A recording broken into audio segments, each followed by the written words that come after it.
Praise the Lord, hallelujah. परमेश्वर का धन्यवाद हो इस अवसर के लिए जो प्रभु ने हमें दिया है ताकि हम प्रभु के वचन का अध्ययन कर सकें। और आप सबका मैं एक बार फिर से स्वागत करता हूं प्रभु के वचन के अध्ययन में। आइए हम लोग प्रभु का वचन देखेंगे। प्रेरितों के काम 1 अध्याय 6, 7 और 8 वचन मैं आपके साथ पढ़ देता हूं। अतः उन्होंने इकट्ठे होकर उससे पूछा, हे प्रभु, क्या तू इसी समय इस्राएल को राज्य फेर देगा? उसने उनसे कहा, उन समयों या कालों को जानना जिनको पिता ने अपने ही अधिकार में रखा है तुम्हारा काम नहीं, परंतु पवित्र आत्मा तुम पर आएगा, तब तुम सामर्थ पाओगे और यरूशलेम और सारे यहूदिया और सामरिया में और पृथ्वी की छोर तक मेरे गवाह होगे। मेरे प्रियो, इन 3 वचनों को यदि मैं एक टॉपिक दूं तो टॉपिक होगा यीशु मसीह के उद्देश्य को पूरा करना। यहां पर चेलों के पास प्रश्न है। वो प्रश्न गलत नहीं है, परंतु यीशु मसीह उन सब प्रश्नों का उत्तर नहीं देते हैं। जैसे कि क्या तू इसी समय राज्य को फेर देगा?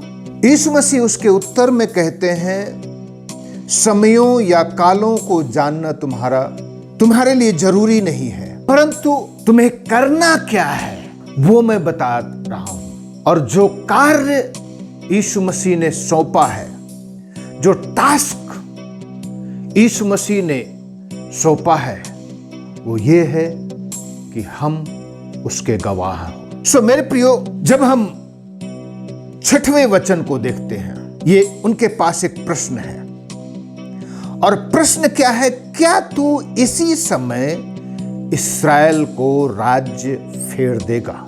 मेरे प्रियो, जब हम प्रभु का वचन देखते हैं, यीशु मसीह ने परमेश्वर के राज्य का सुसमाचार सुनाया, परमेश्वर के राज्य की बातें की। 1:3 वचन में जब हम पढ़ते हैं प्रेरितों के काम, लिखा है, और परमेश्वर के राज्य की बातें करता रहा। तो यीशु मसीह इस पृथ्वी में जो आया है, उसका फुली और पूरा उद्देश्य यह था, परमेश्वर का राज्य मनुष्यों के बीच में स्थापित करना, इस पृथ्वी में स्थापित करना। और इसलिए जब वो प्रचार करना शुरू करता है, मत्ती रचित सुसमाचार 4 अध्याय के 17 वचन में लिखा है, यीशु मसीह यह कहना और सुसमाचार प्रचार करना, लोगों को बताना शुरू किया कि मन फिराओ, क्योंकि परमेश्वर का राज्य निकट है।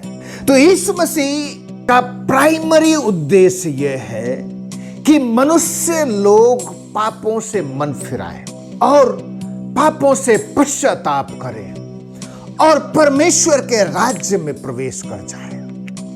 यीशु मसीह इस बात से पूरी तरीके से वाकिफ था, पूरी तरीके से उसे पता है, क्योंकि वो खुद परमेश्वर है। सबने पाप किया है और परमेश्वर की महिमा से रहित है। मनुष्य की वो उत्पत्ति जानता है कि मनुष्य मिट्टी में से बनाया गया है और फिर से मिट्टी में मिल जाएगा। यीशु मसीह जानता है कि सब मनुष्य पाप के अधीन है और सब परमेश्वर से दूर चले गए, भटक गए। सबने अपना अपना मार्ग लिया। सब लोगों को यीशु मसीह बुलाने के लिए आया कि सब लोग पापों से पश्चाताप करें, मन फिरा लें और परमेश्वर के राज्य में प्रवेश कर जाएं। लेकिन जब हम इस्राएलियों के विषय में अध्ययन करते हैं, इस्राएली लोग पूरी तरीके से संसारिक और शारीरिक थे, और शारीरिक होने के कारण वो लोग जिस मसीह की प्रतीक्षा कर रहे थे, इंतजार कर रहे थे, वो उद्धार करने वाले मसीह का इंतजार नहीं कर रहे थे, परंतु वो एक राजनीतिक मसीहा का इंतजार कर रहे थे कि मसीहा आएगा, वो दाऊद के वंश में से होगा और वो पूरे इस्राएलियों को रोमियों के शासन से आजाद करेगा, छुटकारा देगा। सो सारे इस्राएली लोग एक राजनीतिक मसीहा का इंतजार कर रहे थे और यीशु मसीह के चेलों में भी ये बात दिखाई देती है। जब हन्ना तो भविष्यद्वक्तिन थी, जब वो भविष्यवाणी कर रही थी, तो उसने कहा लूका रचित सुसमाचार के 2 अध्याय के 38 वचन में, वो उस घड़ी वहां आकर प्रभु का धन्यवाद करने लगी और उन सबों से जो यरूशलेम के छुटकारे की बाट जोहते थे उस बालक के विषय में बातें करने लगी। तो ये इस्राएली लोग यरूशलेम के छुटकारे की बाट जोह रहे थे। जब हम यीशु मसीह के चेलों के विषय में पढ़ते हैं मत्ती रचित सुसमाचार 20 अध्याय के 20 वचन में, यहां पर यीशु मसीह के 2 चेले यूहन्ना और याकूब, उनकी मां आकर के उनसे कहती है मुझे एक वरदान दे। और वरदान क्या है? जब तू अपने राज्य में आए तो मेरे एक बेटे को दाहिने तरफ और मेरे एक बेटे को बाएं तरफ। मरकुस उसको इस तरीके से बताता है। यहां पर मरकुस उनकी मां का वर्णन नहीं करता है, पर मरकुस कहता है यूहन्ना और याकूब ने कहा, उनसे यीशु मसीह से वरदान मांगा कि हम में से एक तेरे दाहिने और एक तेरे बाएं तरफ बैठे। यूहन्ना रचित सुसमाचार को जब हम पढ़ते हैं तो यहां पर अंद्रियास अपने भाई पतरस से मिलता है और उसने पहले अपने सगे भाई समौन से मिलकर उससे कहा हमको ख्रिस्त अर्थात मसीह मिल गया है। तो मेरे प्रियो, ये सब लोग एक राजनीतिक मसीहा का इंतजार कर रहे थे। इसलिए अब यहां पर यीशु मसीह के चेले यीशु मसीह के पास आकर के कहते हैं क्या तू इसी समय इस्राएल को राज्य फेर देगा? वो ये सोच रहे थे यीशु मसीह चूंकि मुर्दों में से जी उठा है, इसके पास सारा अधिकार और सारा पावर है, सारी सामर्थ्य है, तो क्या इसी समय प्रभु तू यरूशलेम में राजगद्दी स्थापित करेगा? और इस प्रकार से ये सोच रहे थे कि हम जो 12 चेले हैं यीशु मसीह के साथ शासन करेंगे। लेकिन यीशु मसीह ने पहले ही बता दिया था कि मेरा जो राज्य है इस संसार का नहीं है। तो मेरे प्रियो, यहां पर हम देखते हैं यीशु मसीह ने से जब वो प्रश्न करते हैं क्या तू इसी समय इस्राएल को राज्य फेर देगा? हम लोग भी मेरे प्रियो विश्वासी हैं। हम लोग पूरी तरीके से संसारिक हो जाते हैं। हम प्रभु यीशु मसीह को ग्रहण करते हैं, प्रभु यीशु मसीह को अपने जीवन का उद्धारकर्ता, मुक्तिदाता। कई बार हम प्रभु को मुक्तिदाता, उद्धारकर्ता ग्रहण नहीं करते हैं, क्योंकि प्रभु ने हमारे जीवन में कार्य किया है, उसने चमत्कार किया है, हमारी बीमारियों को चंगा किया है, दुष्ट आत्माओं से हमें आजाद किया है। तो सिर्फ हम बस उसी तरीके से देखते हैं जिस प्रकार से इस संसार में है। और ऐसा ही जब हम प्रेरितों के काम 8 अध्याय का पढ़ते हैं तो वहां पर समौन नाम का जो जादूगर है पतरस के पास आकर के कहते हैं, यूहन्ना के पास, कि ये अधिकार तू हमें भी दे। सो ये समौन जो जादूगर है वो पैसा लेकर के आता है और पैसा दे ऑफर करता है, देता है पतरस और यूहन्ना को, और कहता है ये अधिकार जो कि तुम इन विश्वासियों के ऊपर हाथ रखते हो और ये लोग पवित्र आत्मा से भर जाते हैं, यही अधिकार हमें भी दे। यही चीज चलती है मेरे प्रियो, जब जादूगर जादू दिखाते हैं और मंत्र लेते हैं तो वो उस जादूगर को पैसा देते हैं, गुरु को पैसा देते हैं ताकि वो पूरा मंत्र उसको बता दे, सिखा दे।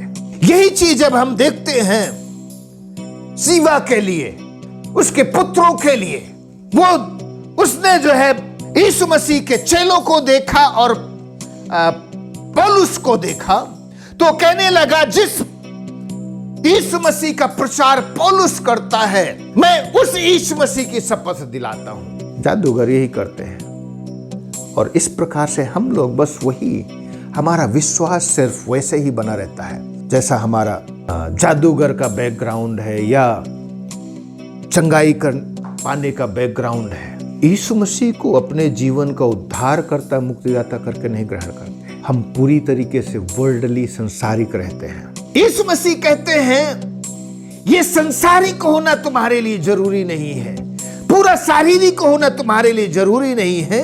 यीशु मसीह ने कहा, उन समयों या कालों को जानना जिसको पिता ने अपने ही अधिकार में रखा है, तुम्हारा काम नहीं। मेरे प्रिय, यीशु मसीह ने कहा समय और कोई नहीं जानता है। ये जब हम लोग पढ़ते हैं उस कयामत के समय के लिए, जब चेलों ने लिखा अंत के समय के विषय में, तो यीशु मसीह ने भी कहा था।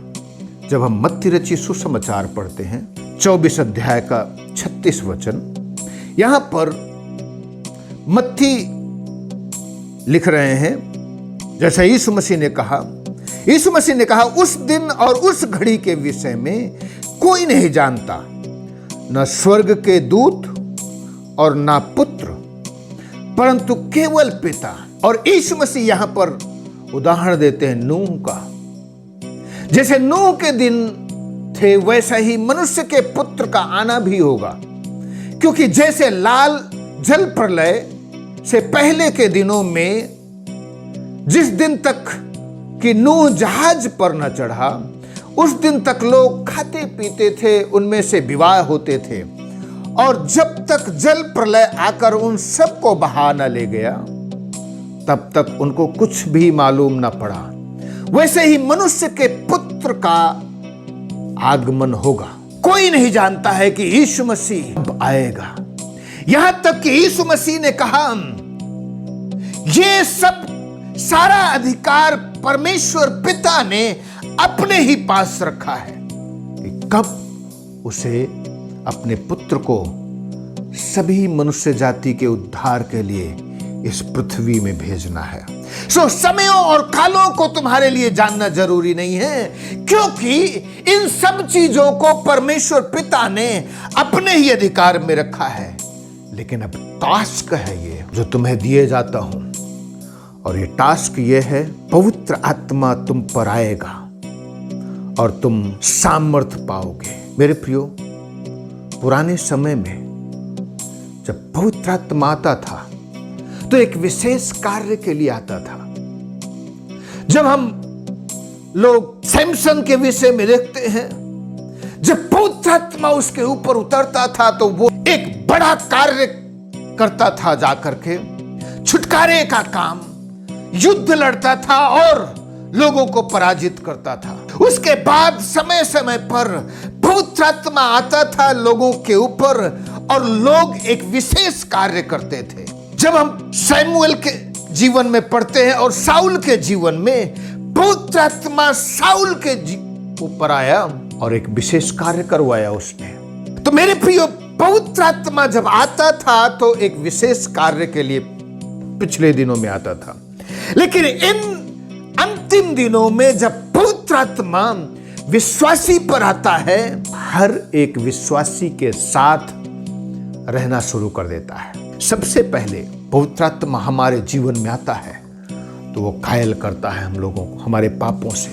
मेरे प्रियो, हम कई बार बहुत शारीरिक हो जाते हैं और कहते हैं हम पवित्र आत्मा पाए हुए लोग हैं, लेकिन शारीरिक इतने हैं कि हम कई बार गलतियां करते हैं, पाप करते हैं, कलीसिया से दूर रहते हैं, चर्च में संगति में नहीं आते हैं और फिर कहते हैं हम पवित्र आत्मा से भरे हुए लोग हैं। मेरे प्रियो, हमें फिर से अपने आप को जांचने की जरूरत है, क्योंकि जब पवित्र आत्मा हमारे जीवन में आता है तो सबसे पहले वो यीशु मसीह के नाम की महिमा करता है और फिर हमें कायल करता है हर एक पाप, हर एक अधार्मिकता, हर एक बुराई से, और हमें प्रभु के साथ जोड़ता है, यीशु मसीह के साथ जोड़ता है, कलीसिया के साथ जोड़ता है, जो कलीसिया यीशु मसीह की देह है। यदि हम कलीसिया के साथ नहीं जुड़े हैं, जो यीशु मसीह की देह है, और फिर हमें अपने आप को कहते हैं